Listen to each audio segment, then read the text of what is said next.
Hello friends, welcome back my YouTube channel. आज हम लोग बात करने वाले हैं 2C यानी commitment and consistency principle of psychology के बारे में, जिसमें आप सीखेंगे कि कैसे आप लोगों को मैनिपुलेट करके अपना बात मानने के लिए मजबूर कर सकते हैं। Then without wasting your time let start.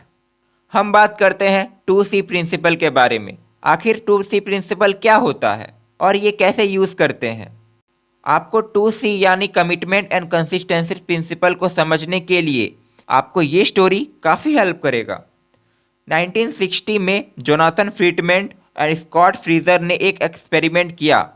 वो अमेरिका के एक रेसिडेंट एरिया में गए। खुद को एक वॉलेंटियर वर्कर बताकर उन्होंने लोगों से एक रिक्वेस्ट किया, क्या आप लोग अपने खूबसूरत लॉन में ये बड़ा सा बोर्ड लगा सकते हैं जिसमें लिखा था ड्राइव स्लोली। इस केस में 83% लोगों ने मना कर दिया था कि ये बड़ा सा बोर्ड अपने लॉन में हम नहीं लगा सकते हैं।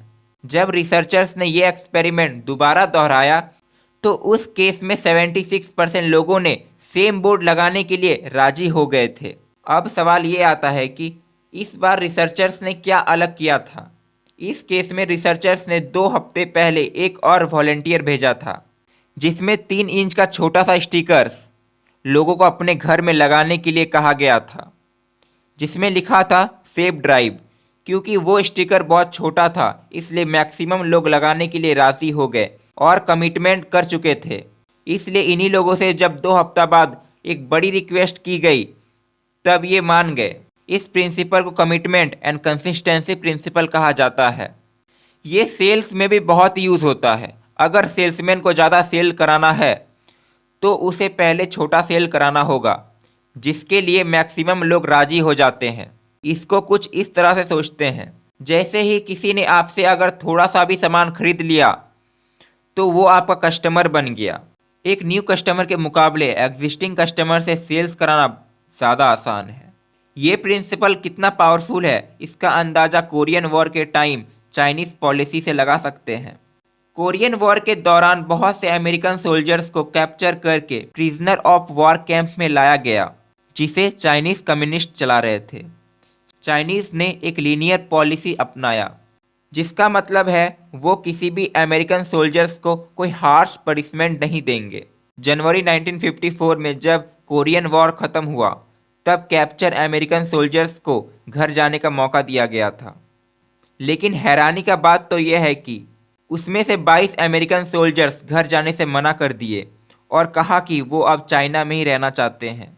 अमेरिकन्स का कहना था कि चाइनीज़ कम्युनिस्ट ने उनका सोल्जर्स का ब्रेन वॉश किया है।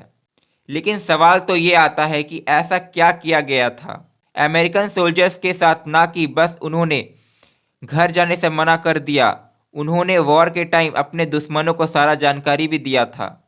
ये वही सोल्जर्स है जो किसी भी तरह का टॉर्चर सह सकते हैं। ये ट्रेन सोल्जर्स अपने रैंक, सीरियल नंबर और नाम के अलावा कुछ नहीं बताते थे। इसका पूरा एनालाइज करने के बाद पता चला कि चाइनीज़ ने कमिटमेंट एंड कंसिस्टेंसी प्रिंसिपल से अमेरिकन सोल्जर्स का थॉट प्रोसेस ही चेंज कर दिया था।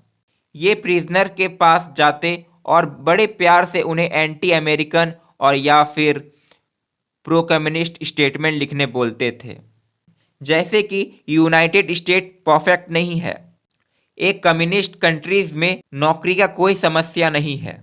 जब एक बार ये छोटा रिक्वेस्ट कंप्लीट हो जाता और ऐसे ही इंस्टेंट रिक्वेस्ट किया जाता, जैसे कि अमेरिका से रिलेटेड सारे प्रॉब्लम का लिस्ट बनाने बोलते थे। बाद में ये पॉइंट को पैराग्राफ बनाकर प्रिजनर से साइन किया जाता था। उन्हें ये सारे पॉइंट्स अपने बाकी अमेरिकन प्रिजनर दोस्तों के साथ डिस्कस करने को बोला जाता। बाद में चाइनीज़ इस ऐसे को एंटी अमेरिकन रेडियो में ब्रॉडकास्ट किया जाता ताकि बाकी अमेरिकन प्रिजनर भी सुन ले। ये सब करने के बाद अमेरिकन सोल्जर्स को लगता कि उन्होंने दुश्मन का साथ दे दिया है और उन्हें अपने देश के खिलाफ रिटर्न में स्टेटमेंट भी दिया है, और ये सारा काम उनसे ज़बरदस्ती भी नहीं कराया गया है। इन्हीं सारे बातों से अमेरिकन सोल्जर्स को इतना साइकोलॉजिकल प्रेशर पड़ता था कि वो अपना सेल्फ इमेज ही चेंज कर लेते थे।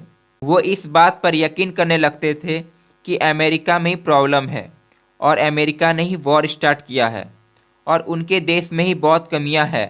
लेकिन बेचारे अमेरिकन सोल्जर्स ये नहीं जानते थे कि उन पर कमिटमेंट एंड कंसिस्टेंसी प्रिंसिपल का यूज़ किया जा रहा है। इन छोटी छोटी कमिटमेंट से उन सोल्जर्स का पूरा सोचने का तरीका ही बदल दिया गया था।